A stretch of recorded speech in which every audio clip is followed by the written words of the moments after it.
welcome to Sagas and Sass Season 2. I'm Tara, along with fellow hosts Jonathan and Naomi. This episode will cover Blood of Tyrants. Oh my gosh. This episode will cover Blood of Tyrants, which is the 8th and penultimate book, thank God, in Naomi Novik's Temeraire series. If you're watching live, join us in the chat, or after the fact, follow us on Facebook, Instagram, and Twitter at Sagas and Sass to continue the conversation. And just a reminder, the views expressed in this show are those of the hosts as individuals and do not necessarily represent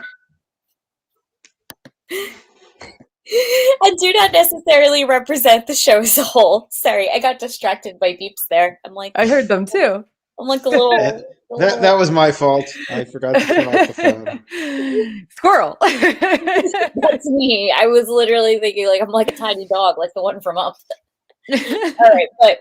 Okay, y'all. So Tara wrote this summary, and she's been traveling for the past 2 weeks, and also she kind of hated this book, so, just bear with us. Because Blood of Tyrants begins with Lawrence waking up in Japan and not knowing who he is. He knows Chinese, so he's able to communicate with people, but how the fuck did he end up in Japan? And why is this a thing? So, Lawrence is basically in prison because the Japanese want, no part of the outside world. Or maybe just want no part of the British or Chinese, which is all totally understandable at this point right now. Anyway, so while Lawrence is trying to figure out who he is and how he can escape to the one Japanese port he's allowed to be in, which is Nagasaki, Temeraire and the other dragons are attempting to get their ship off a reef. This means they have to go to the coast, steal some trees to use as a lever to lift up their ship because science and physics. But this also leads to them confronting a Japanese water dragon. They're able to abscond with said trees thanks to Temeraire, but he is injured when they attempt to move the ship from the reef, so they basically limp to Nagasaki and spend their time there anchored in the harbor so Temeraire can recover. In the meantime, Lawrence escapes from his imprisonment thanks to the help of Junichiro, who's trying to keep the local magistrate he serves, Kaneko, from facing judgment for giving shelter to a foreigner. Along their way to the coast, they receive help from another Japanese water dragon. But honestly, all of this seems pretty moot because meanwhile, in Nagasaki, Temeraire is making friends with an American dragon named John Wampanoag, who is a merchant captain trying to expand his business into Japan. John helps the British dragons as much as he can, but Temeraire is still not well, and on top of that, Iskirka is whining about the egg they made that she clearly expects him to care for because, welp, this is Iskirka, y'all. Not to worry, though, Lawrence makes it to the Nagasaki area. He reunites with Temeraire, and everything is cool, right? Except no, Lawrence doesn't remember Temeraire, and while he is all amnesiac and shit, he is literally constantly offending our boy. For real, Lawrence tries real hard, but Temeraire is disappointed again and again and again, and it's really sad, and also who the fuck ever asked for an amnesia storyline? No, seriously, no one ever wants this shit. It doesn't help that despite everyone walking on tiptoes around Lawrence, they screw up all the time, but hey, at least when they get to China, Lawrence throws himself into the diplomatic mission. Until he gets kidnapped by the party that opposes the current government, and his men, and we suppose dragons, are implicated in an assassination plot against Prince Mianing. They escape, of course, but the outcome isn't what anyone would have expected. While Lawrence and his companions are pronounced innocent, they are then given the task to put down the White Lotus Rebellion in the south of China. General Chu, an experienced dragon who helped put down the original rebellion in 1904, is sent with them, and the joint British-Chinese force moves out. This allows the British to see the Chinese dragon military at work, but when they reach their destination, it turns out that it's all a sham put on by the same people who organized the assassination attempt. Drama! We wish that this was the end of the story, but LOL, of course it's not. While Arcady and Tharke were taken captive and rescued, and the whole rebellion thing was proved to be totally fake, Napoleon is still invading Russia, so let's go take care of that, right? Ugh. At the very least, rescuing Tharke brings Lawrence's memory back, so he realizes that he's been the worst person ever to Temeraire at all. Except then they go to Russia, and everything somehow gets even more messed up. How do we even summarize the mess that is Russia? Because the whole alliance gets screwed, Napoleon's armies get fucked. The Russian dragon situation is probably the grossest mess we've experienced so far, but in the end, nothing is actually decided. Instead, we see a lot of horribly mistreated Russian dragons who are set free and then do awful things to the people in the Russian countryside. And this book ends in a darker space than The Empire Strikes Back. So hey, on that note, let's discuss Blood of Tyrants. Oh my god. You guys need to understand, I listened to all of this book today. Like, I am so sorry. I feel like I have a whiplash from like the sheer volume of storylines that we're Yeah. That's a good way to put it. I feel like, yeah, the whiplash. Like, first they're here, then they're here, then they're there. Like, And it's so funny because, like, I feel like one of my big complaints up until now with Novik and her writing style is that it's a lot of nothing happening to me at times. Except this time I was like, no, too much, too much. Yeah. I also generally dislike Amnesia storylines because I'm just like, you fool! Although I will say the whole arc of him thinking that Emily Rowland is his daughter, except he also is like, she's definitely older than 8, and I've only lost 8 years of memories. But she has to be my daughter. That whole mess just made me laugh a lot, but like with the exception of that, I was too busy just being like, what is happening? Yeah. Double speed on audiobook is I guess I'm the one person who I like this a lot better than some of the other books. For sure. I didn't like the amnesia part of it much, but I actually thought the American Dragon being a merchant was pretty clever, and I thought I liked once they brought down the rebellion, the part of the Chinese legions being led by a dragon general, I thought was cool. And yeah, I thought the John Wampanoag part was really interesting to like see how American dragons are, because like America is one of the few places that we haven't actually gotten, like North America at least, and to see like that and be like, oh, he's a merchant, and like seeing Temeraire just be like, I want to be a merchant, and then Temeraire being like, oh wait, no, I don't think I want to be a merchant. That sounds terrible, and like that whole thing was funny. And like I also agree, like this was definitely not my least favorite of the Temeraire books, but I feel like I'm like so close to the end now that I'm just like, just let me out.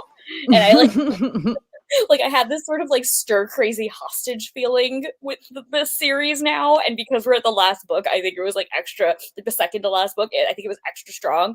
But I really did like John Wampanoag. I also really did like the reveal of like all of like the hidden politicking in China that was going on at the time, and like Lawrence trying to navigate it while also like remembering no manners that he had learned in the other countries was just hilarious, because every time he messed up I knew he was mortified, and I'm like, Yeah, for me it's like amnesia storylines, like they immediately just throw me in they just throw me in like the weeds, because I'm just I feel like they're bad like plot convenience things. Like, well, we need things to happen, but they can't really happen the way we want them to unless this person doesn't remember things. So bam, amnesia. And I'll be honest, at the beginning of the book, when at like the first like couple pages or whatever it was, where you don't really even know who this person is that's like washing up on a strange shore, I was almost like, Jesus Christ, is it Riley? Like, are we getting like Riley back now? So I was like, I hate amnesia storylines, but also relieved that no, it's just Lawrence. Okay, this could be worse. I will say, I hate Riley so much that having it be an amnesia storyline was actually better than that. But I also hate amnesia storylines so much that like, until the amnesia storyline was done, I was just incredibly annoyed.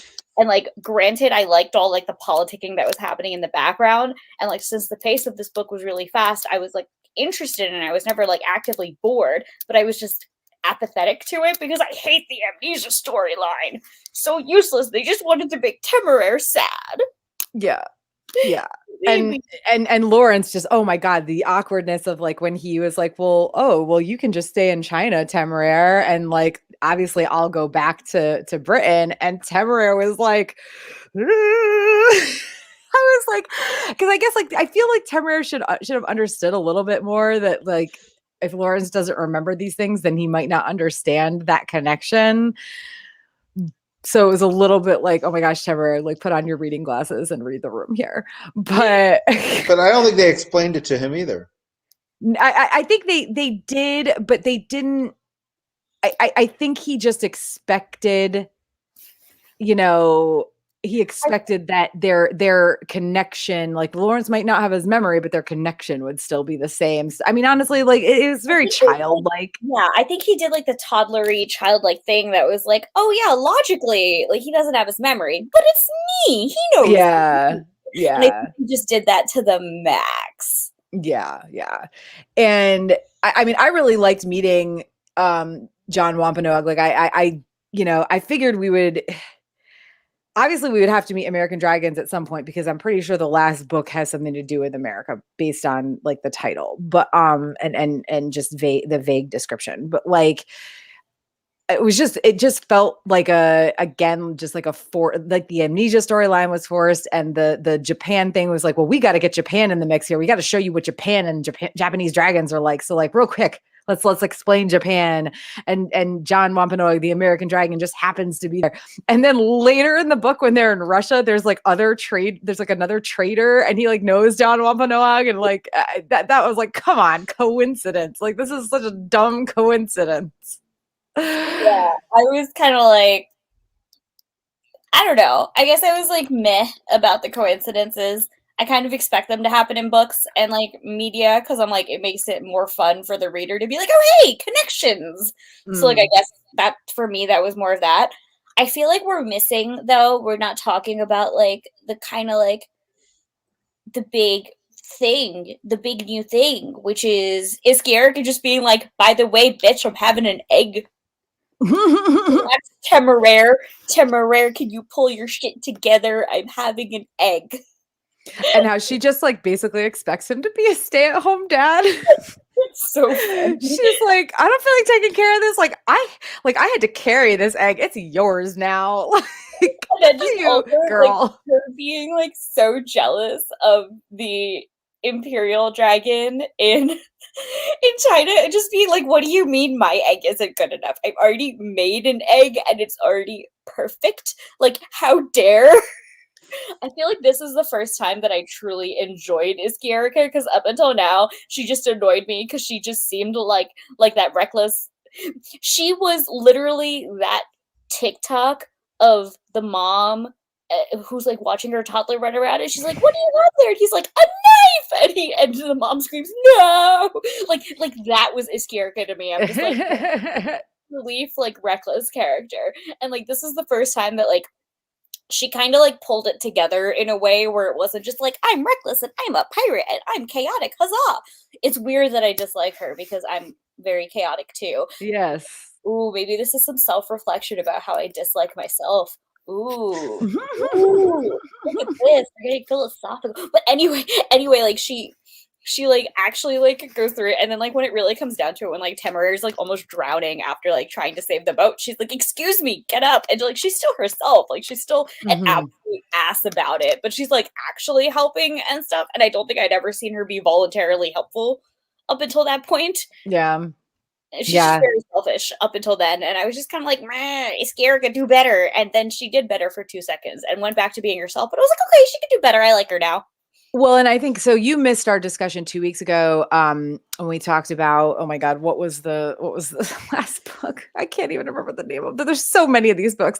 It was the South American Adventure. Yeah, the South American travelogue. Yeah, the one where they're in South America. But like at the end of that, Granby he basically tells her to grow up or go away, and she like freaks out. So I think that because this is the first time we're really seeing her since that happened, this is the Iskyarika that has come from, that ultimatum, which was a necessary ultimatum. Let's be real. I do like that. Yeah, that makes a lot of sense. Also, speaking of Granby, the absolute hilariousness of Captain Little, just because like him and Granby are like lovers, like Captain Little being awkward around amnesiac Lawrence, and Lawrence being like, oh, it's because I'm a traitor, but Little's like, no, it's because I'm gay. It's just Yeah, like, dude, I'm sorry, but this has nothing to do with you. Like, it's nothing to do with you and your stupid amnesia storyline. This is because you know about my private business, and yeah. it's just that whole thing just made me laugh so much, especially because when Lawrence realized it, he's like, oh yeah, no, I was the kind of ass who probably would have reported him, but now I like super definitely would never do that. And I'm like, oh, look at you, character growth. A little bit, just like a little bit, you know. Basic decency, huzzah! But yeah, that whole thing was so funny because he just like literally shakes his hand and is like, "Go be gay, I approve." And So that was awkward. his whole monologue at the time. He's like, I can't tell him like up front that I approve of him and Granby, but like I can shake his hand and be like, "You're a good man," and be like, "I approve of you, bro." It's just so funny and awkward. Like sometimes the fact that Lawrence is so incredibly awkward is hilarious to me. Yeah. This was one of those moments where I was just like, Lawrence, this is terrible. You're doing bad. Yeah. Oh, Lawrence. So Oh, funny.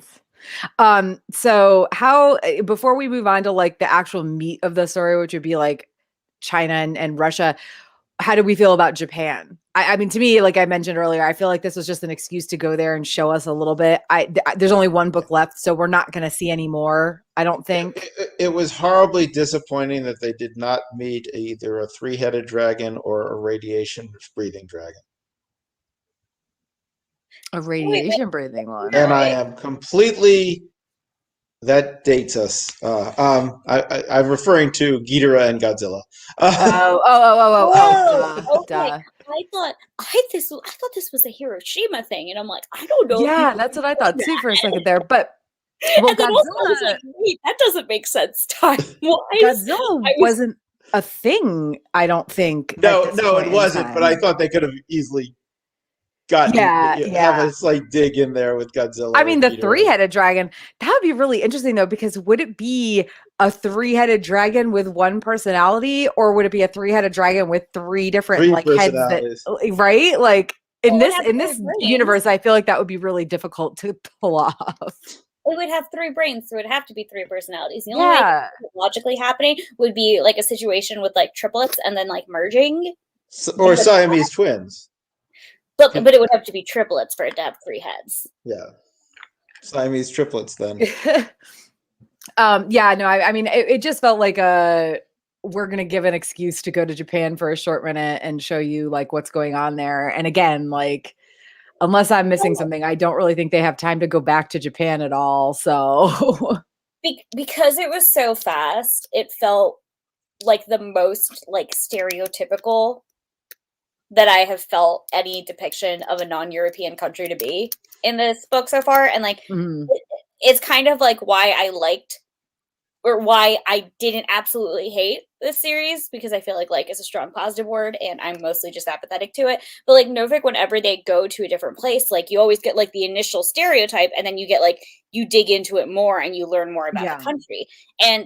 But since so many things happened in this book, you only get the initial stereotype of Japan, which was samurais, top knots, honor, seppuku, honor, water dragons, honor, seppuku.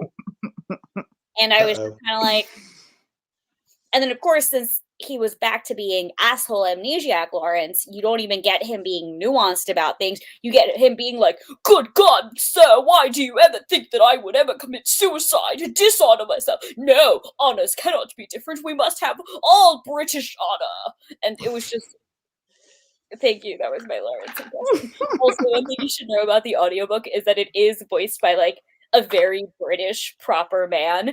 And when he did John Wampanoag's American accent, I would like shit myself laughing every time because it was so good, but it was also such like the antithesis of what he was. But anyway, I maintain that like amnesiac Lawrence was just kind of an ass in that whole situation, and then he didn't tell them that he was an amnesiac, which I get wouldn't have improved the situation politically, but at least wouldn't have made them like they probably wouldn't have believed him, but he wouldn't have been sitting there being like, oh, how do I navigate this mess? You literally just fucking tell him the truth that you don't remember, my dude. Like come on. But no, amnesia conflict. Lawrence is an asshole again. My favorite part of Lawrence. Ugh. Yeah, I was really glad when they got out of Japan. Like the only thing that I really liked about that was that they met John Wampanoag. And again, it still felt just overly convenient, but it was like, fine, whatever. Like finally an American dragon. Like we said, I liked the fact too that he was like this merchant, capitalist, clearly their dragons are treated well in America, or at least some of them are. Only the rich ones. Yeah. Well, I mean, I guess hopefully, like I keep saying, I think that the last book had some American stuff in it. So I'm just like, what are we going to see there now? Like, is it going to be like the true traffic, like the 1%? John Wampanoag is the 1%. Well, he is clearly the one. Yeah. Yeah, I think my other thing though was like with Japan, like you get like Junichiro and like he basically just gets royally screwed over, and then he's like, by the way, I'm gonna become an ambassador or I'm gonna kill myself. So have fun with that, Lawrence. And it's just like again with this like just like no explanation, like suicide trigger happy, or what it seems to be. If you're not a weeb who doesn't know what seppuku is, you're just like, the fuck is wrong with these people? And like, I just, that frustrated me so much. But at the end, when you like see Lawrence just being like, ah, shit, I kind of ignored Junichiro, didn't I? I was kind of like, yes, you did, buddy. You kind of ignored that whole mess. Good job. But then Junichiro goes with him for all this time, and still, like, at the end, it just is like, China is like, well, we'll accept you and you can become our ambassador. And he's like, fuck no, you aren't our friends. And neither are the British. Bye forever. I liked that because I super thought he was going to come in at the end and be like, yeah, I'm going to be an ambassador to China. But he's like, no, I'm going to France to get us allies so the Chinese don't kill us. And I'm like, yeah, that's smart. Good job. I can't hate you for doing that. And like, that's the same conclusion that like Lawrence with a heart comes to, not asshole Lawrence as I'm calling him. 8 years of morality Lawrence. And it was just really surprising because I really did expect them to just forget about Junichiro, because they had forgotten about him for a while. They did kind of forget about Junichiro. Did D&D write this? Oh my god. Although I will say, sorry, I just thought of another thing that was funny to me, but it was specifically funny because I love everything Emily Rowland does, and her like just being like, God damn it, I wish I'd slept with Domain. and the lady who's like her like babysitter, basically, she's like, you can't just say shit like that. And Emily's like, what? I wish it was true. And she goes, you could think it, but like, just don't say it where people can hear. And I was just like, good job, Emily. She's 16 now? It's fine. Be safe. Okay, so we get to China, and it's kind of this like bam, bam, bam at first, there's this whole meeting between Lawrence and the prince, and then they get kidnapped, and then they, burn this guy's like place down, which holla. And then they go back to meet with the emperor, and he's like, yes, I understand that you didn't do anything wrong here, but the opium trade, and so like go put down this White Lotus rebellion. And they go, and then this is where we finally get like the first part of what is I guess there was like that mini travelogue in Japan, and then there's this like long trek across China where they're just describing like all the Chinese dragons meeting up, and the Chinese dragon military and everything. I wish I could have been more interested in it, but really I was just like, how much longer can this book go on? Like Lawrence is still doesn't remember. Didn't like the description of Chinese dragon tactics? I mean, I would have liked a summary, maybe. I think at this point I'm just so exhausted. Like I'm with Naomi. Like I'm exhausted with these books, and the amnesiac storyline threw me. I will point out you chose this series, not me. Oh, I did not choose this series. Our fans chose this series. Yeah. Twitter voted on this series. I will say, I think I've identified what it is about this book series. The things about this book series that I don't like that makes me apathetic to it.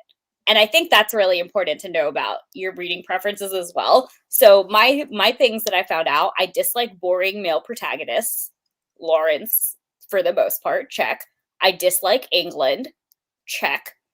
I dislike England pretending that it's great at everything. Check. And I dislike excessive war descriptions, like military strategy, or like the waiting parts of war, I guess. Check. And then, God, there was one more thing that I had. Oh, I dislike like comedies of I think the genre is called like a comedy of manners, where it's like everything, like people are polite and then they do manners bad. I Oh, didn't no. know So that was Pride a and Prejudice is genre. not a favorite of yours. So no, I am not a Jane Austen gal either. I really can't. But, Oh, I so love I think Jane They I were might much better when they added zombies. exactly. So like the things that I will say that I've liked about this series, because there are some things I like, it's why I'm just apathetic versus hating, is I like the dragon genetics. I like the needs to continue to liberate colonial countries and continue to give Yes. like non-white people the power to have their own like kind of agenda in this story. I enjoyed Temeraire just being a revolutionary like dude and wanting to save things. I actually really did enjoy the whole plague storyline and all of the stuff that came with like Lawrence actually committing treason, because I was like, things Lawrence will never do. Treason. Things Lawrence ended up doing. Treason. There was a moment where he had amnesia in this book where he was like, I would rather die than commit treason. And I'm like, but I have news for you. Oopsie. And then I think I do enjoy dragons. Like as much as like historical polite war bores me to my core, I do enjoy dragons a lot, and I think that's why as a whole I'm just kind of meh about this series. Would I have read it normally? Absolutely not. Am I being held hostage to finish it? Absolutely. Am I still kind of glad that I read it? Well, I guess. Not a complete waste of time. I did it in less than a day. So, for this book at least. So, not really that much time at all, honestly. I wouldn't have read another book that. You listen to these when you're doing it in less than a day. I know. So I listen them at double to triple speed. So it sounds like Alvin and the Chipmunks with an English accent.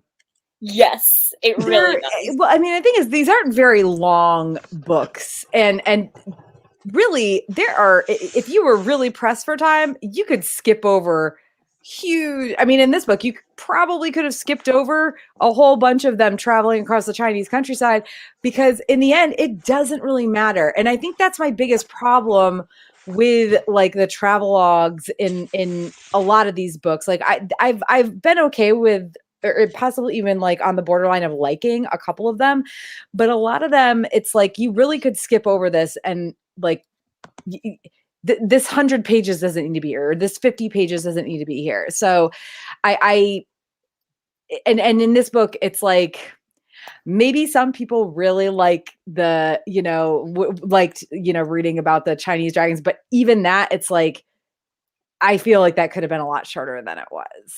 It was just a lot of, we don't need all the details on like their supply depot shit. And like, I don't know. It was a lot. And part of me is like, I respect Naomi Novik for giving that much time to describing something like this, but it's also not really my thing. And even if it was my thing, I think I probably would be annoyed with it at this point, because we're 8 books into the series, and my God, we're 8 books into the series.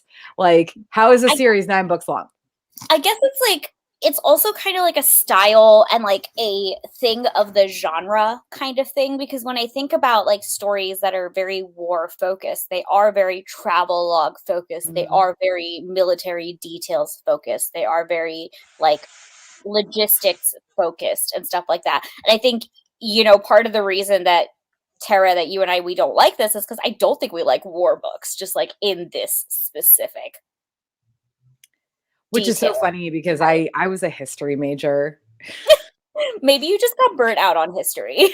Maybe, I don't know. I mean, I did my independent study on like the Palestinian Israeli conflict in like the mid 20th century, and like but even then, like I don't know, even then, even being a history major, like I think I would have had to go into like a master's degree or something to get to this level of detail of, you know, military movements. I think I took one class that was military specific, and I was like, I hate this. Like the only reason I took it was because my advisor was teaching it and I really loved him, and I regretted it like almost immediately. Yeah, So I think I realized that like obviously like a lot of fantasy stories focused on like war and like becoming a warrior or like this assassin, and like you suddenly have your like super fighty powers and then you go fight, but it's always like very one person within that fight focused. And even if that person eventually like becomes a commander, it never really, I feel like the genre that I enjoy more. Oh my god, sorry, I'm gonna like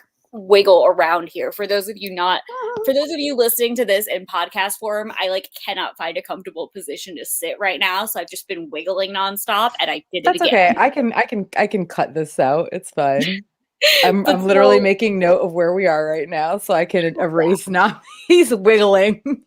my wiggles. But so I think like, you know, and like even this way, I will say like, so like something that I realized that I really liked when I was younger was the Aragon series. And like the fourth book came out and I kind of like, I never actually read it because I had been so like, I had forgotten the beginning of the series and I never had the time to reread it. And this was like, the fourth book came out when I had like kind of stopped reading. And so I picked it up recently and I started reading it again. And I realized that it was also a lot of like slower war based story. And I started to realize, I was like, oh, this kind of just isn't my cup of tea. Like it's just not a genre that I personally vibe with. And I think I vibed with like the earlier Aragon books because in those it was like he was like the chosen one coming to himself, like learning how to fight, learning how to war. It was him in the battle and him being like, oh my god, I gotta do the thing. Adrenaline. And then now in like book 4, you know, he's like kind of like commanding part of the army and he's like, me in charge. And then I'm just like, ugh, war tactics, go away. And I'm like, I'm getting it. I'm like learning things about me, the things that I like. Yeah, and I think that with all that we have been through with this series, because we have been reading this since May, and this is again the penultimate book. My favorite things about this series are the dragons and their personalities. I think that Naomi Novik is very clever. She is very good at writing dragon personalities, human personalities, because it's basically just Lawrence, and like we see a little bit of Granby and like a little bit of Emily Rowland and a little bit of like a little bit of all these other characters, but too much of Lawrence. But well, obviously so. Yeah, I think my thing is that every time Lawrence is the voice, I'm a little more bored. And when Temeraire is the voice, I'm like, yes, ready. Yes, and like, because we do get Temeraire now. Remember when we didn't for the first 3 books? Kill me. Oh my god, yeah. Like I've been actively doing that, and I realized I was doing it more this book, and it was like noticeable to me this book because I hate the amnesia storyline more. So then when Lawrence showed up, I was like, ugh, amnesiac asshole Lawrence. So then I was like, oh, you like the Temeraire parts of this story. And like I really enjoy like the dragon part, the dragon politics, the dragons trying to like gain their freedom in this world. And like speaking of the dragons, I enjoyed the little Russian dragon who shows up and is just like straight up a spy and is playing them into thinking she's like a wretched creature. And then when she realizes that they know, she just like hightails it out of there. Like I love that. That was so amusing to me. But then I realized the part that bored me was like Lawrence doing Lawrence-y things. Well, so before we get to Russia, because I think that's like a 20-minute discussion in and of itself, last thoughts or any other thoughts on the White Lotus, the faux White Lotus rebellion, like Tharke and Arcady, you know, being captured, and Tharke being the one who really like it's saving Tharke that brings Lawrence's memory back, which like, you know, good, I guess, like that it was Tharke, like the you know, Asian man, and not, I don't know, seeing Emily Rowland or something. but like the way Arcady was captured and everything, that whole thing, I was like, I couldn't, I can't remember exactly what it was described as, but it was like it was like claw, like metal claws, like in his skin. Oh my gosh, I was like, I was so about it. Like it was so mean. It was so mean. It was and it was the Chinese that captured him, and they're supposed to be pro-dragon. What the fuck, guys? Well, hey, you can be. I think it's the same thing that happens when it's like, because it was literally like prisoner of war mentality, you know? And I think because they view dragons as individuals who can make their own choices, they're not above like imprisoning enemy dragons. And I kind of respect that in a way. Like, but also it was disgusting. Like, yeah, it was mean. And like Tara, I think I felt worse for Arcady than I did for Tharke, even knowing that he was tortured. Ooh, sorry. Oh, yeah, I would say I'm the other way around. Because, yeah. I mean, although innocent Arcady was like also actively tortured. He was put in like right. I think that's what it was. The live knowledge that he's in the middle of this torture as they're trying to help him, whereas Tharke, we just kind of see the aftermath of, you know, what he went through. We don't. But I mean, in this universe, you should feel equally bad for either of them because they're both sentient creatures. This is not. Exactly. I mean, it's bad enough to torture a non-sentient. Say, well, I prefer the torture of this person to the other, but. I'm not saying I prefer. It doesn't bother I'm you just as saying much. I felt a little bit worse. Better. Yeah, I know, but it's just like. I think it was more like the visceral description of what was happening, because I feel like if you want any description of like Tharke being actively tortured, it would have been the same. Yeah. And I think it was that, because like, you know, it would be like the equivalent of like, you know, them going to free Tharke and taking shackles off his wrist and realizing that the shackles had like spikes on the inside that were digging into his skin. You know, like, ugh, that's dark. I hate it. Just saying it out loud. Ooh, gross. But yeah, no, I definitely feel that. And also I think this was like really the first time that we'd like seen like actual like violent restraint. Like potentially mutilating restraint for a dragon, and like potential, and like what counts as like torture to a dragon. So I think that was like a bit shocking too. But yeah, no, I felt bad for both of them. I was like, shit, boys, you got yourself in a bit of a pickle, but it's okay. And the whole thing where Arcady was like, well, I had to come talk to you about my egg because I heard the goss about like what happened to those eggs. It was just like, really, oh my gosh, like he came, like he was so worried about his egg that he was like, well, I'm taking it, like Tharke needs to go to China or whatever, I need to go talk to Temeraire, so we're going out there because I need to find out whether or not my egg was fine. And you know, Temeraire, or like I think Temeraire was like, oh, I'm very sorry, but like Caesar came out of your egg and he chose this awful guy, Rankin, you know, just because he's rich. And Arcady's over here just like, well, good for him then. I just realized Rankin's name is Rankin because he's absolutely rank. Yeah. Thank you. Oh gosh. So then there's this whole fight with, you know, the Chinese dragons who are on the opposite side, but like of course, you know, Lawrence and his, you know, of course the team that we're supposed to be rooting for wins, right? Which also, you know, listen, like the opium trade and everything, like obviously Britain's involved with that. Obviously there's a whole lot of like discussion we could have about the shit that Britain did to China when it comes to opium and whatever. But in this case, they actually weren't doing this specific thing. And it was like, it was just kind of...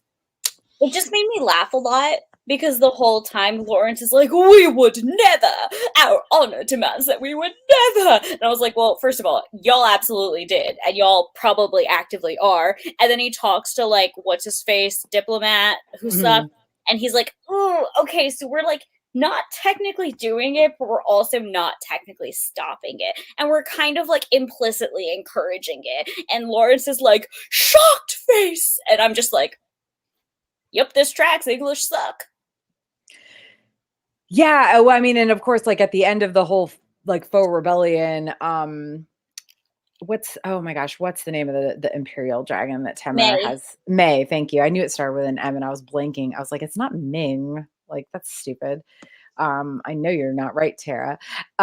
So May goes back and she's basically like, yeah, we're gonna take care of this shit ourselves. So good for them. And hopefully in this timeline, they really do take care of the opium trade. I believe in them.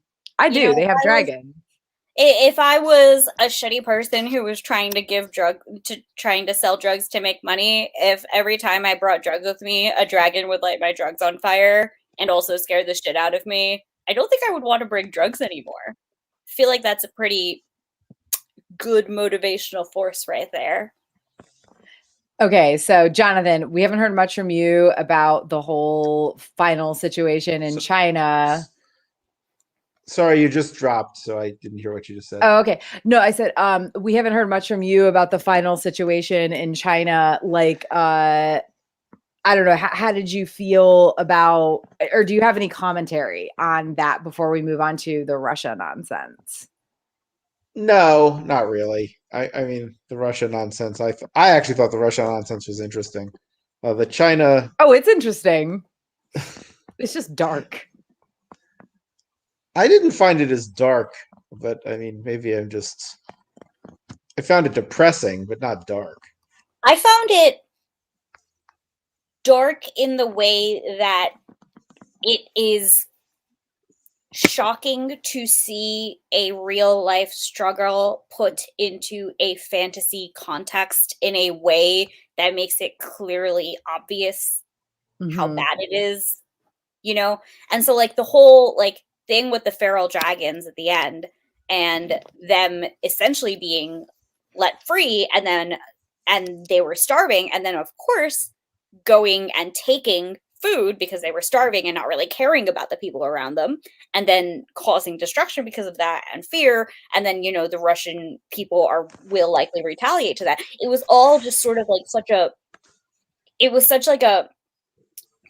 I took it as a very clear metaphor of like the way we treat poor people and like the way we treat people who have less or who have been given less and then they have an opportunity to have more, like the way we condemn people who steal to survive, like not people who just like, I'm going to steal a flat screen TV because I can. It's like the person who like the Aladdin stealing. It's like the person who steals bread because they need to eat, like the Jean Valjean stealing, and like the way we condemn that too, as if they're equal. And it was that whole commentary on like, can you really fault a person who has been robbed of food and robbed of the ability to exist as a person for being told, okay, you can go be a person, and for them like going and heedless of the people around them, just taking what they need to survive. Like you can't blame a person for that like position. And like I think the dragons illustrated that so much, especially Lawrence at the end, because he comes in and he tells that like the French dude who was like, I need to free all the dragons, and he's like, dude, like you don't get to be high and mighty about this, because the only reason you were able to free these dragons is because you knew they would wreak havoc on your enemies, and you did that intentionally. You didn't do this to help the dragons. You did this to further your agenda, and and it was like a further commentary on like the way that people delude themselves into doing what they think is good, into like justifying something bad because they're like, oh, but it's really because of this good thing. But it's like, no, it's really clear that you're doing this for a further like not great purpose.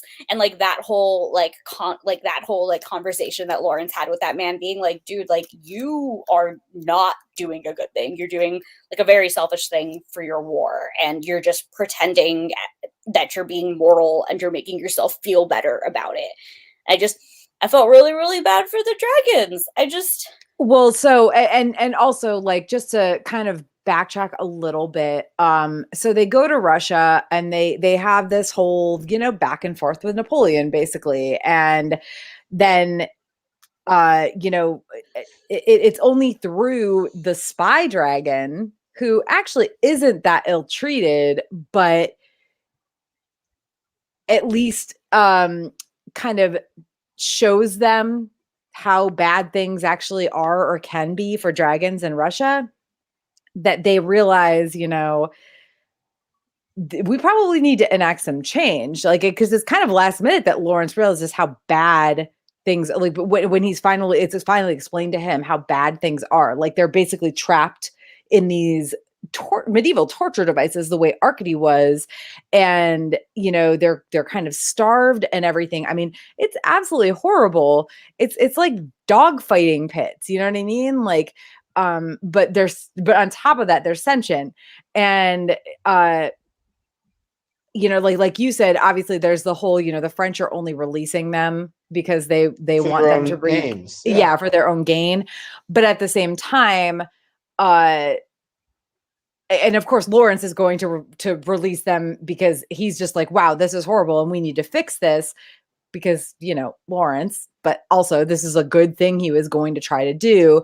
And I think that throughout all of their time in Russia and the bit by bit things that they learn about the way Russian dragons are treated, like, it's still, in the end, when the dragons are released, it's not the poor stealing from the rich, it's the poor stealing from the poor.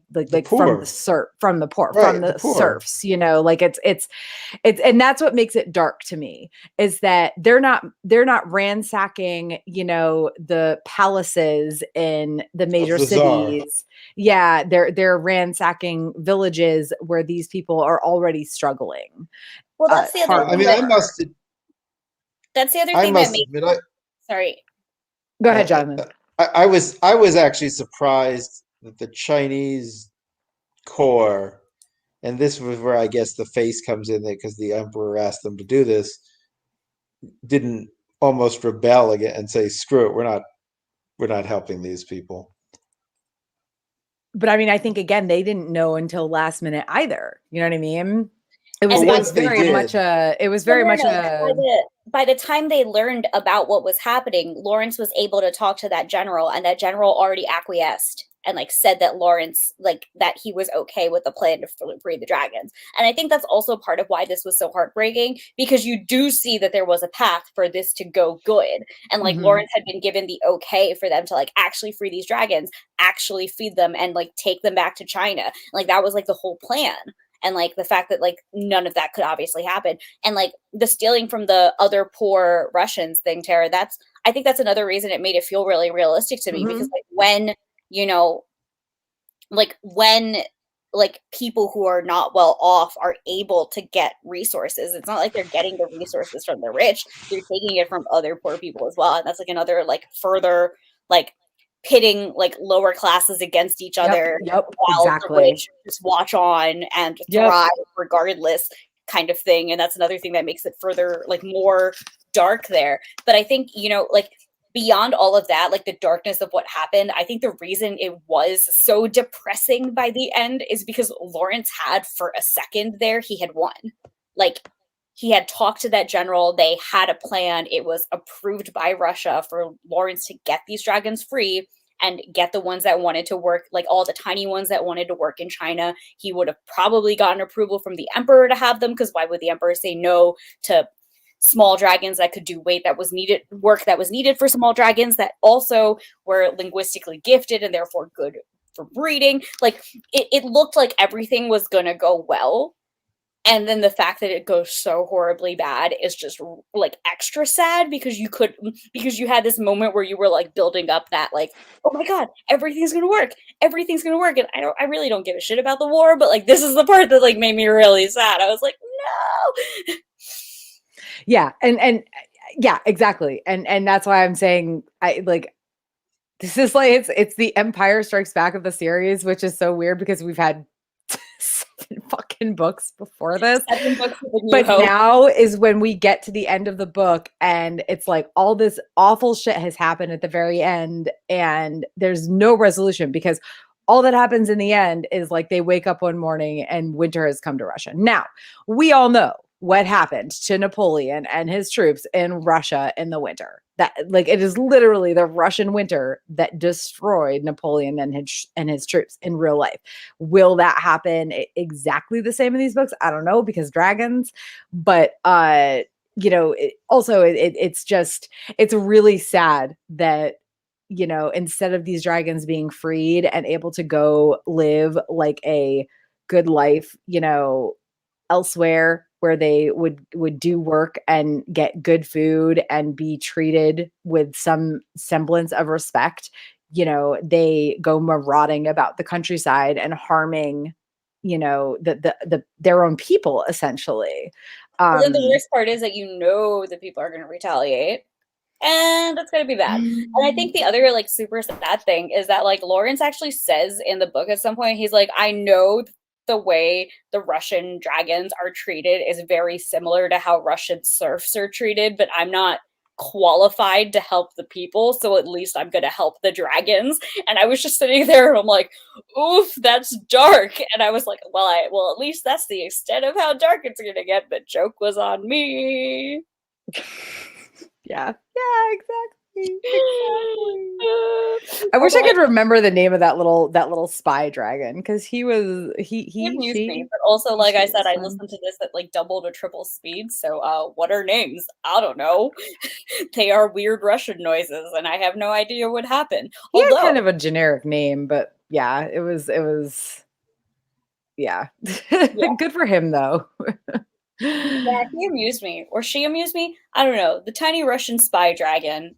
I think it was a he, but I hope they're doing great, regardless of their gender. Yes, exactly.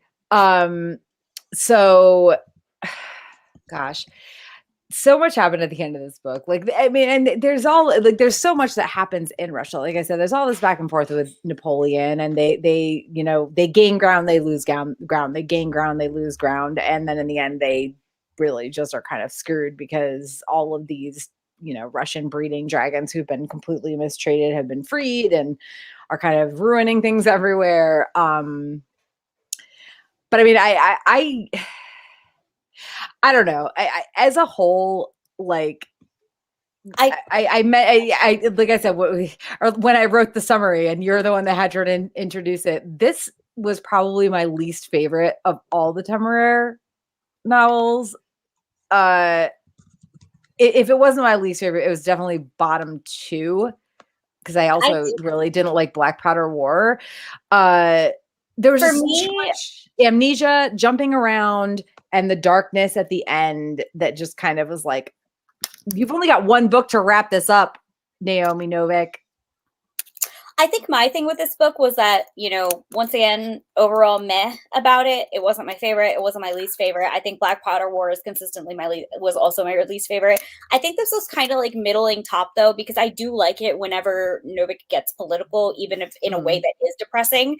And so, at the end when she does have all of that with the dragons and with the Russian dragons and everything that's happening. And I did enjoy like the political intrigue of what was happening in China and like the like plot there that ended up happening, and then the revelation that it was actually one of the Chinese generals who was like there at the moment who was like behind the plot. And like I liked that reveal, and I liked the darkness at the end of the story, not because it was fun, because God, it was terrible. And it was so terrible to the point where like when the last line in the book was like winter had came, I was like, haha, it's Game of Thrones now. Yeah. And I didn't like it because it made me happy, but I liked it because I do enjoy that kind of introspection and like real world like insight in my books. Like one of the things that I talked about a lot that I liked about the Broken Earth trilogy was that how so much of that series could be, and like the treatment of like the like orogenes in that series could be like had like real world like basis in like the bias that we have towards Black people because of the white like culture perception and stereotypes that they're dangerous and like, you know, all of that stuff. So like that stuff that even if it is dark is insightful into the dirty parts of human existence in the real world that we don't like to talk about. I do enjoy that a lot, which is why I actually did enjoy this book a little bit by the end. I will say, first part, hated it. Amnesia, hated it. Stereotypical Japan depiction, hated it. Done. Die in a hole. Go away. Seppuku it.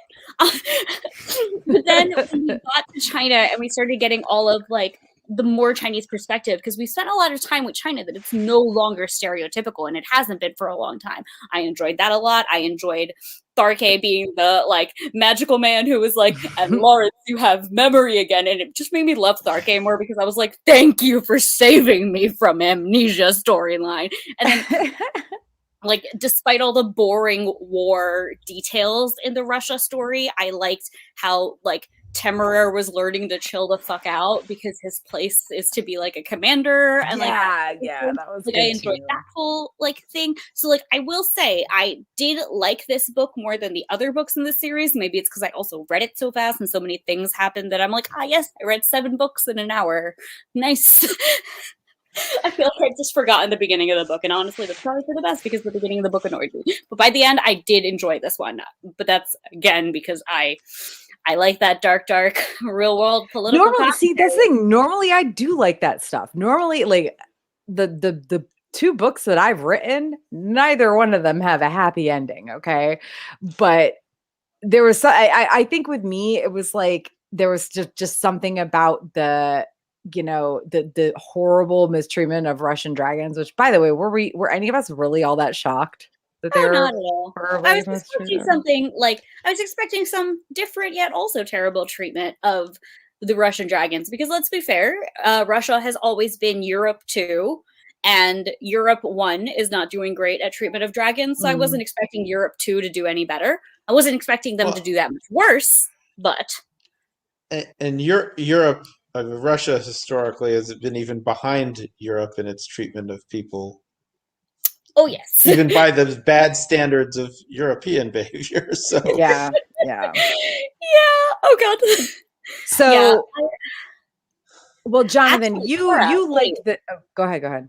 Sorry, I just had a revelation. I think I understand. Like, I think this might be why you disliked the ending more. And I think I realized something with you. You're very sensitive to the treatment of animals in any sort of anything. And I think if this had been humans dealing with this, you would have been like, yes, good, dark, moral, like not like you would have enjoyed it, but you would have been. Well, no. Let's be clear. The starvation and torture stuff. No, when I dislike the way things are dark for humans, it's more like they don't necessarily get a happy ending. There's not a love story that ends, like things don't necessarily like come full circle and end in like this perfect little, world. I mean, I don't like the to be honest, Empire Strikes Back, of the original trilogy, is my least favorite of the 3. Because there's a lot of like, human suffering and like, mental like anguish and physical anguish as well in that story. But yeah, I don't think you're wrong there. I think in this case it's like they might be sentient, but they're treated like animals, and they're treated like badly, like animals are treated badly. And I think that are serfs, right? I mean, that's one of the Right. But the thing is, like, in this book, especially, we don't really, the only picture we get of that is like, there's some brief mentions of it. And then we see the dragons kind of like marauding, around the villages and stuff. And it's like, but that's the thing. I also feel really bad that these dragons were released with this sort of like vengeance, and they're starving and they're just, like Nami said earlier, it's the poor taking advantage of the poor, not the poor going after the rich. And of course, they don't know any better. They're not I would thinking. actually like to clarify that further. It's not even the poor taking advantage of the poor. It's the rich taking advantage of the poor and using them to further take advantage. Yes. Okay. Yeah. No. And I think part of my explanation got a bit muddled there. But what I was trying to go for is I think the like animal aspect of this and like your sympathy towards animal treatment is part of what makes this ending a little more harder to digest than the ongoing darkness of something like the Broken Earth trilogy, because the Broken Earth trilogy as a whole was more dark, but I think you as a person found that more like digestible overall.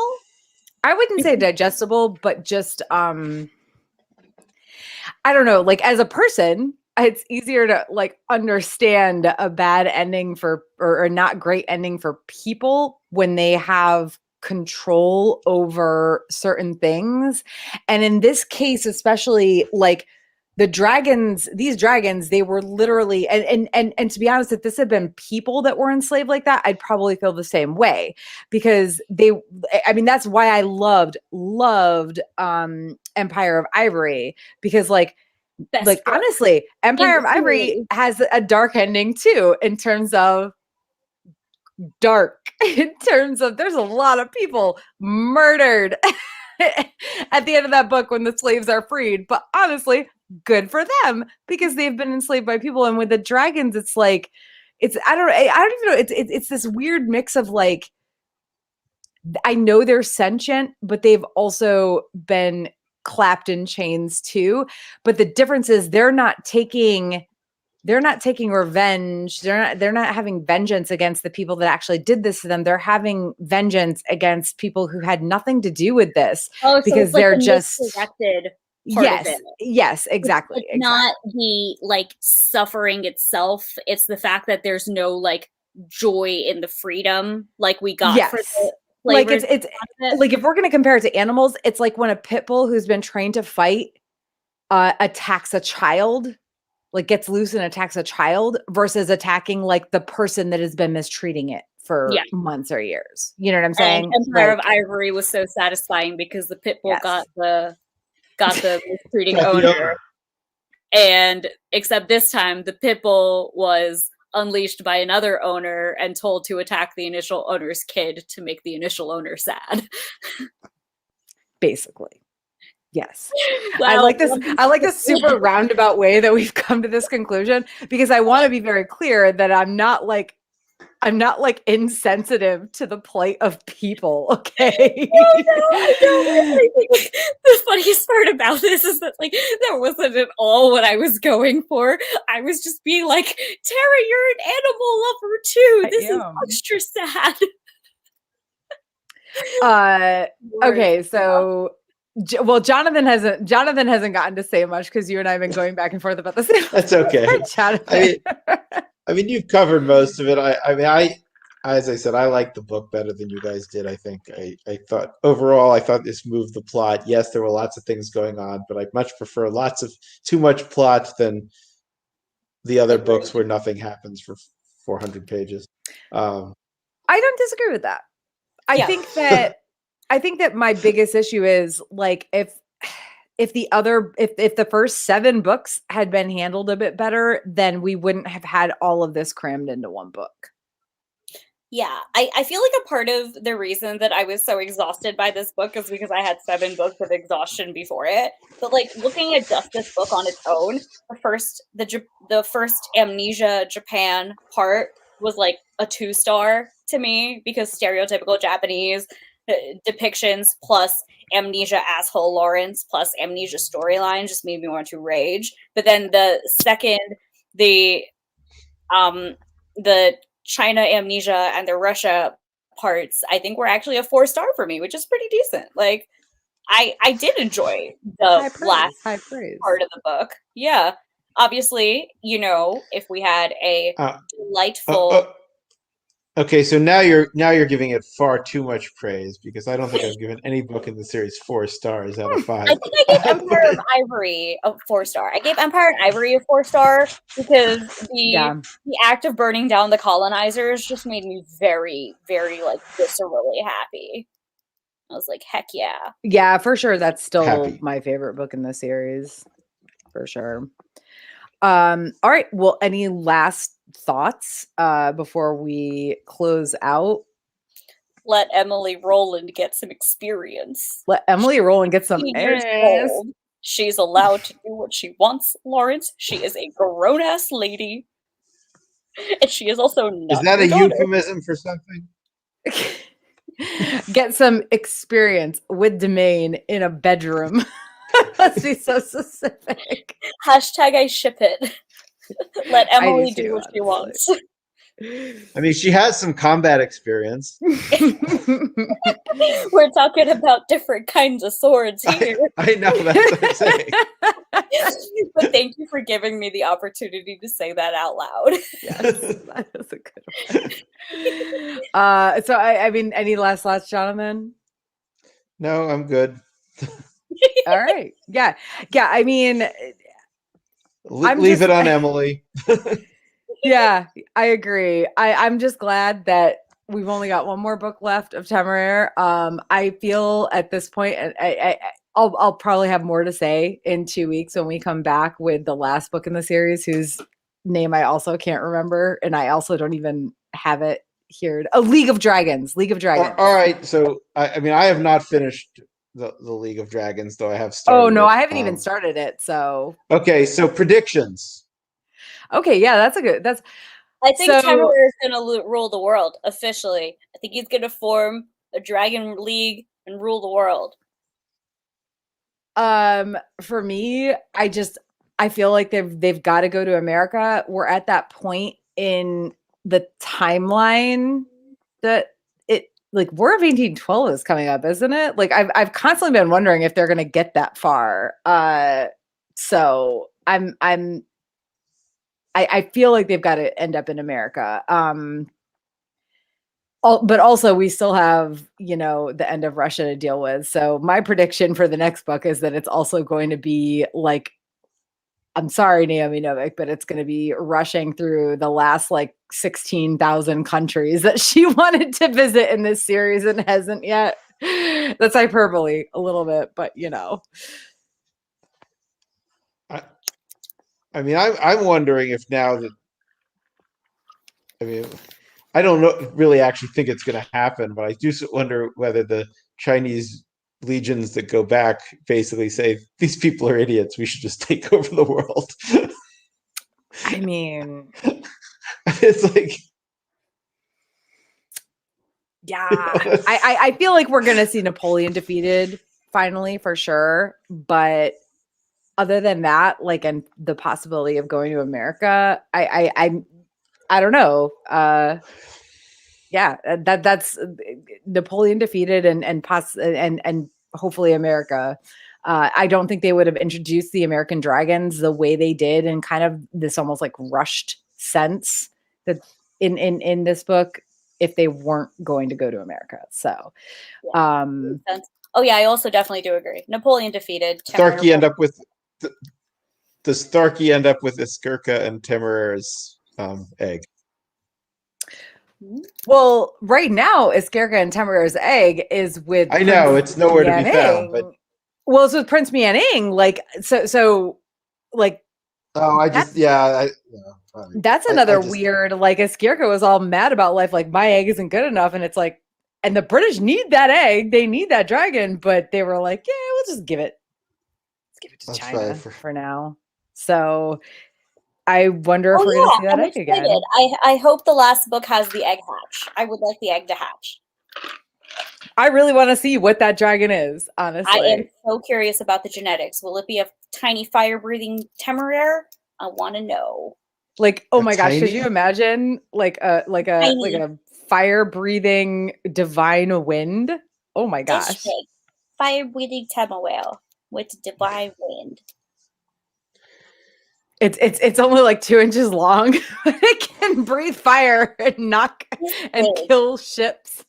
It's, you know how in Spy Kids 2 there was that guy who had made like the tiny like all the tiny little like creatures to. I guess I'm dating myself now. Yeah, Spy Kids 2. No, you're dating us.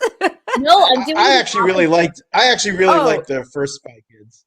I'm doing the opposite of what Jonathan just did, and I'm more accurately dating Tara, because between Jonathan dating himself and me dating myself, we have thus dated Tara in between us. But like in Spy Kids 2, there's like this mad scientist, and like he's trapped on this like island where he has made all these creatures, and so they're the big versions of these like monstrous creatures going around, but he also has like tiny versions of the creatures on like a big model of the island that's like live to where the creatures are, and all I can think of is having like a tiny creature like size little Temeraire like that, and it's just a little palm-sized Temeraire that also talks to you. Oh, I want that. You don't have to feed it full cows. You can just give it like a little tidbit every now and again. So Nami, the assumption being I saw Spy Kids with Talia? Yes. Jonathan, I assume that you'd seen Spy Kids with Talia, yes. For those listening as a podcast, Talia is Jonathan's daughter, who is, I think, a little bit younger. Essentially Nami's age. Yeah, she's like 3 years younger than me. She's my little sister's age. So Jonathan... She's 26. Oh, no, she's like a year younger than me. But yeah, Jonathan and my dad are the same age group. And the reason I also talked about Spy Kids is because my dad did watch Spy Kids with me. So I was like, Jonathan probably watched it with his daughter. Like, this tracks. Yeah, and I'm in the middle with no kids also. So, all right. Well, on that note, once again, I'm Tara along with Jonathan and Naomi. Thank you for joining us for Sagas and Sass. And we'll see you in 2 weeks when we finally discuss the last book in the Temeraire series. Praise the Lord or something. Praise the gods. And pass the ammunition. Yeah. So final book of the Temeraire series 2 weeks from now. Thank you guys for listening and have a good night. Bye. Bye. Bye.